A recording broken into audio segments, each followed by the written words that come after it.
You helped them. When they had nothing, you showed up. When everyone else walked away, you stayed. When they needed someone to believe in them, you were the one who did. You gave your time, your energy, your resources, your loyalty. You gave pieces of yourself that you will never get back. And then they betrayed you, not a stranger, not an enemy, the person you helped, the one you sacrificed for, the one who looked you in the eyes and let you believe that what you were doing mattered to them. That person, the very one. And now you are sitting with a question that you cannot stop asking. Why? Why does this keep happening?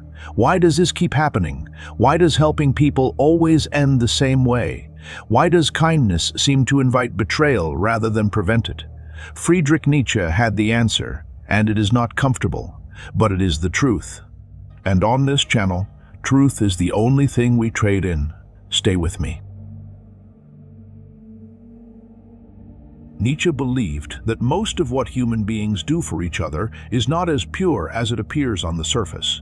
He observed something about human nature that most people spend their entire lives refusing to look at directly. When you help someone, you create a power dynamic, whether you intend to or not, whether you are aware of it or not. The moment you extend your hand to pull someone up, you are by definition standing on higher ground. And that position, however temporarily, however unintentionally, places you above them. Now, most people will tell you that the person being helped should feel grateful for this, and in a perfect world, perhaps they would. But Nietzsche did not study the perfect world. He studied the real one. And in the real world, gratitude is one of the heaviest emotions a human being can carry, because gratitude requires something deeply uncomfortable. It requires the person receiving help to acknowledge that they needed it. It requires them to sit with the awareness that without you, their situation would have been worse. It requires a kind of humility that most people are simply not capable of sustaining for very long. And so what begins as gratitude slowly, quietly, almost invisibly transforms into something else entirely. Resentment. Not because you did anything wrong, not because your help was not genuine or your intentions were not good, but because your existence, your very presence in their life as the person who helped them, is a constant reminder of a moment when they were weak, when they needed saving, when they could not do it alone. And for certain types of people, that reminder becomes unbearable. And the person who carries that reminder, you, becomes the target. Nietzsche gave a name to this force.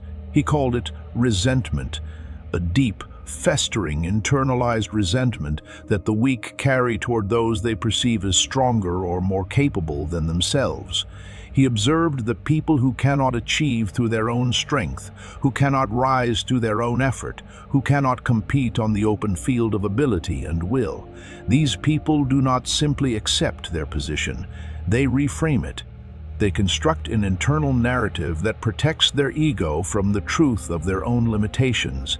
And in that narrative, you become the villain, the person who helped them too much, the person who made them feel small, the person who, simply by existing in their life as someone capable and generous, reminded them daily of everything they felt they were not.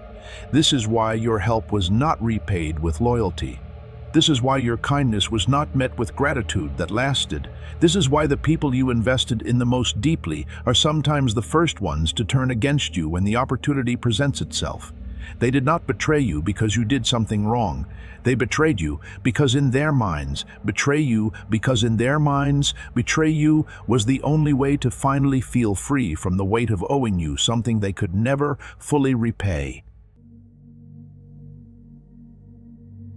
But Nietzsche's warning goes even deeper than this, because he did not only have something to say about the people who betray, he had something to say about the people who keep getting betrayed. And this is the part that most people are not ready to hear. If you are someone who consistently helps others at great personal cost, if you consistently prioritize the needs of others above your own, if you find yourself repeatedly in the position of the giver while the people around you remain perpetually in the position of the receiver, Nietzsche would ask you a very direct and very uncomfortable question. Why do you need to be needed? Because true generosity, the kind that flows from genuine strength and genuine fullness, does not require a return. It does not need acknowledgement. It does not build invisible debts in the hearts of the people it serves. It simply gives and releases without expectation.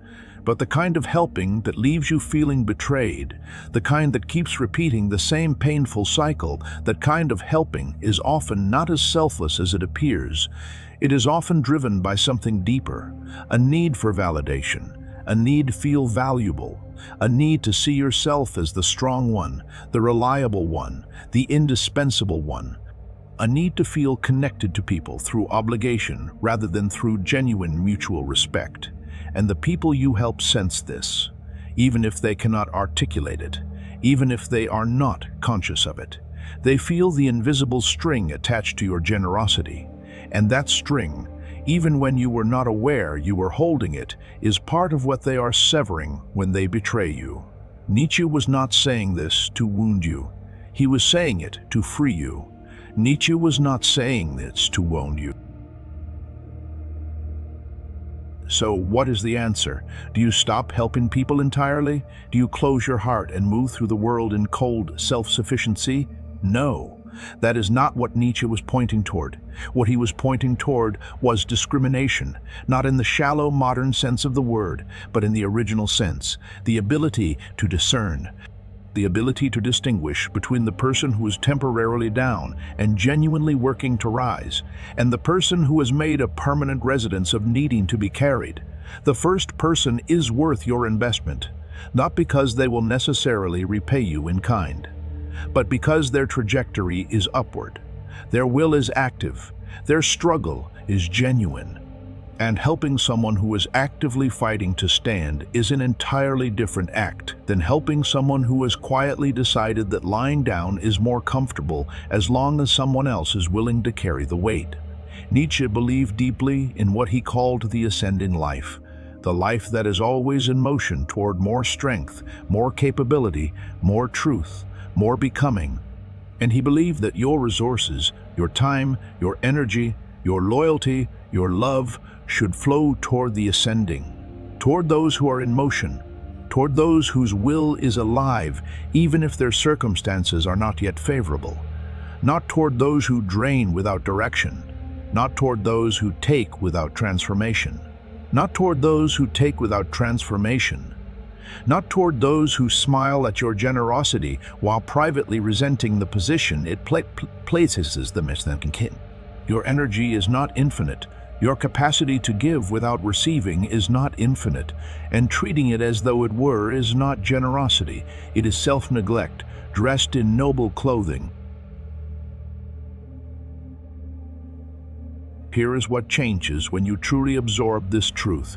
You stop being surprised by betrayal, not because you become cynical or closed, but because you begin to see people more clearly before you invest in them. You begin to ask different questions before you extend yourself. Is this person ascending or descending? Is their will active or passive? Are they in a difficult moment that they are fighting through, or in a difficult identity that they have no intention of changing? Do they value what I bring, or do they simply value what I give?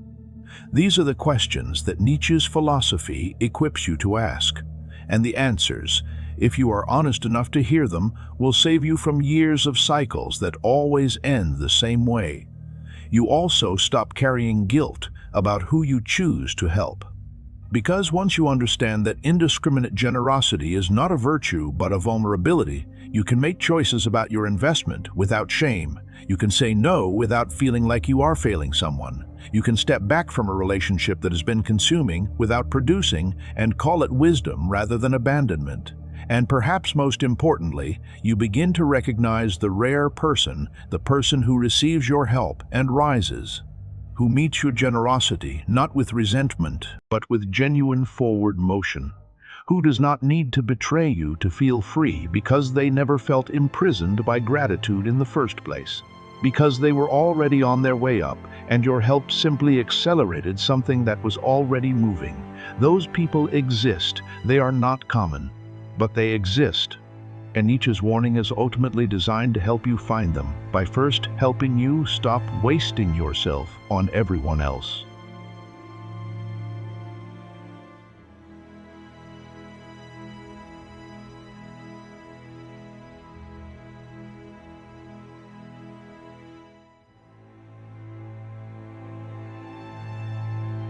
The people who betrayed you were not your punishment. They were your education.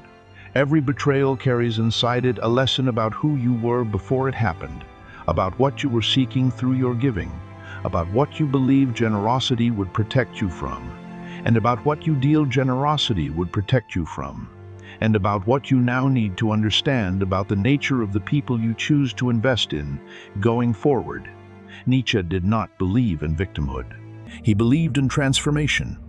He believed that every painful experience contains within it the raw material for a stronger, wiser, more clear-eyed version of the person who survived it. You survived it. Now let it make you something. Stop giving yourself to people who have quietly decided that resenting you is easier than becoming someone worthy of what you offered. Stop measuring your worth by how many people you can keep alive with your energy. Stop mistaking the weight of being needed for the warmth of being valued. Know the difference between someone who needs you and someone who values you. Invest in the second. Protect yourself from the first. That is Nietzsche's warning. And on this channel, warnings like this are the only kind we give. If this truth landed somewhere real in you today, leave a comment below. Tell us your story. Tell us what this video unlocked. And subscribe to Will to Truth, because this is only the beginning. The truth has no mercy, but it always sets you free.